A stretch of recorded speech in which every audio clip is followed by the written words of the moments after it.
Welcome, everyone. You've reached Grandma Mo, and we're covering the WNBA, and boy, the playoffs have started already. These two teams are pretty much out of it. Connecticut is definitely out of it. The Mystics are kind of hanging on, but if you look at their schedule, if they win three more games, they're going to be lucky. I mean, that'll be fantastic if they win three more games. Out of the ones they have left, they're playing a lot of the top teams. It's possible, but they're, they've made a valiant effort and they've been a good young team, and they're going to be great next year. But I don't think they're winning too many more games this year. So, but who knows? Maybe they will. But this game came down to Connecticut finally started playing some defense. Because earlier in the year, that was their big downfall. They were just not playing a good enough defense. And Connecticut has slowly been putting it together. And I kind of predicted a while ago that Connecticut is probably not going to finish last. I looked at their remaining schedule, and they definitely, they could definitely win two or three more games. We'll see if they do. But you have them with 8 wins, and Dallas and Chicago have 9. But Chicago, great game against New York. They pulled that game out with New York. Just terrific. Like I said, the playoffs have started. And, all these teams, both the Mystics and Connecticut, they're going to want to be spoilers, for the teams that they're going to be playing the last, 8, 9, 10 games. So, Connecticut, I'm going to look at the things, but they had probably 15 steals.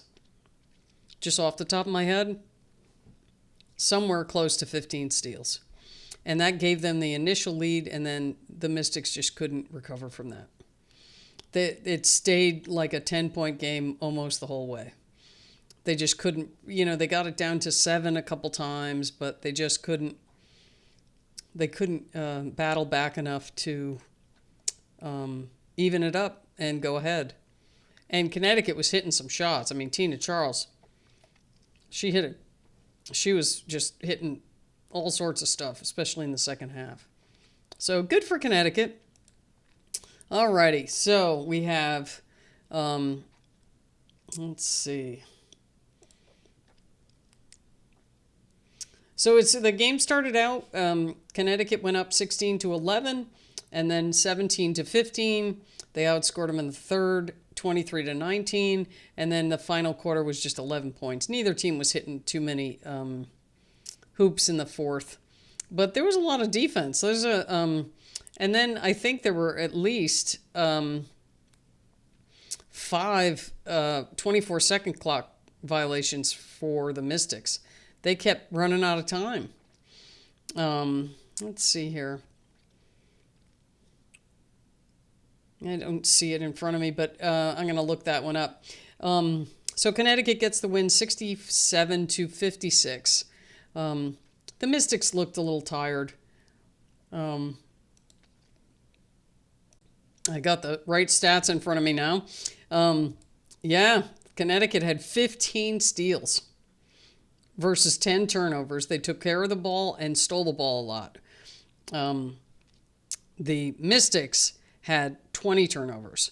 They actually had 16, but it was 4. The team turnovers, those were 24-second clock violations. That happened to them quite a few times. I guess it was only 4, but it seemed like more than that. The Mystics just couldn't score.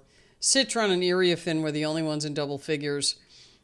Citron, she did okay. She didn't really shoot that much, but she had 15 points. But she had 4 turnovers. They were hounding her. They were all over her. But she had a block, a steal, an assist, and a rebound.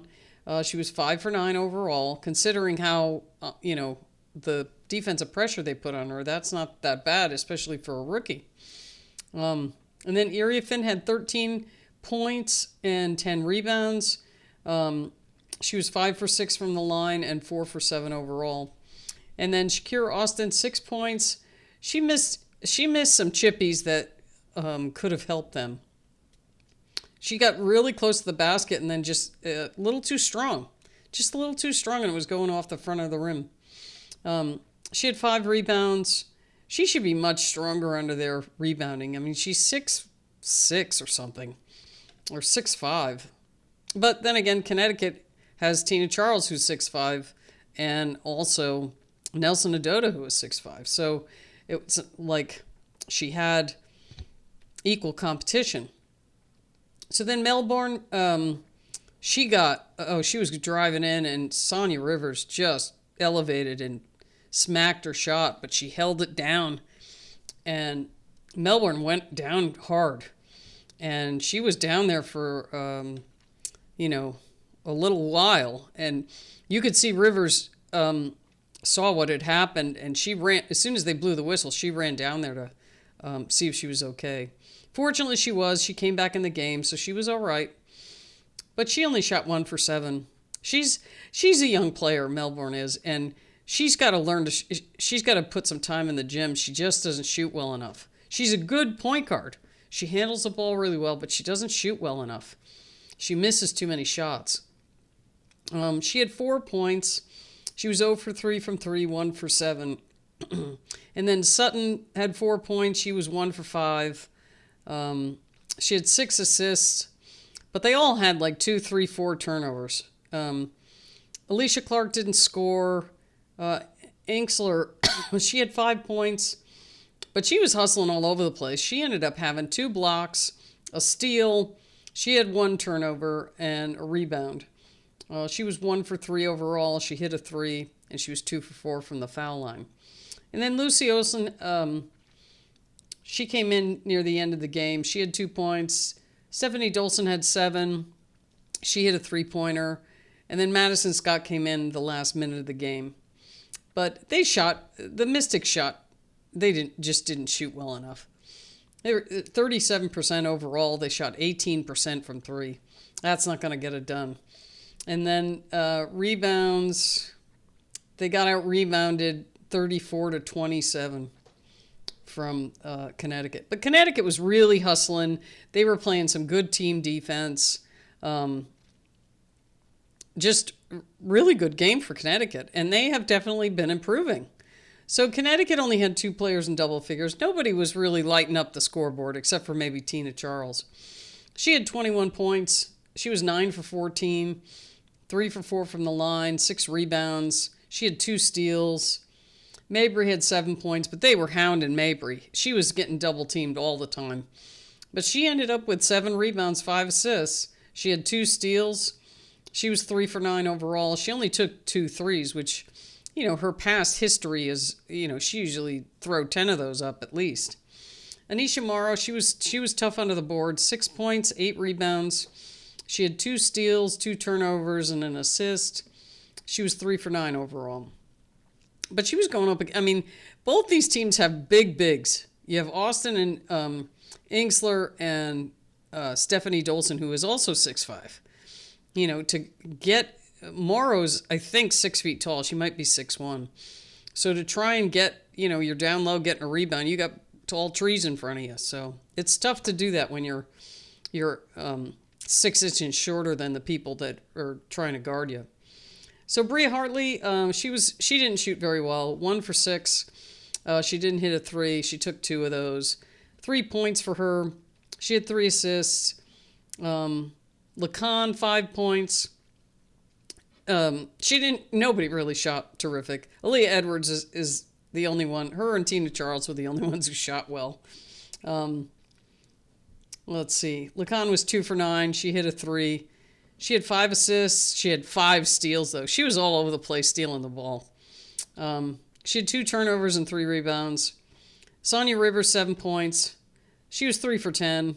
Again, didn't shoot very well. 1 for 4 from 3. She had 4 assists. She had a block, that one on Melbourne. And then Aaliyah Edwards had 10 points, 5 rebounds. She was 3 for 4. And then 4 for 6 at the line. And then Nelson Adota, 8 points for her. She was 3 for 6. But it was a good, balanced hustle and good defense from Connecticut. which, you haven't been able to say about them. But they shot bad from three, 14%, which is worse than the Mystics. But they outshot them overall 40% to the Mystics 37. So that helped them out a lot. Foul shooting was similar, so that wasn't the difference. But it was mainly the steals, the team defense, and hustle from Connecticut. It got them the win. So anyway, it was a good game. Today was filled with just pre-playoff basketball. There was just some great games today. So that's it for this one, and we'll see you next time.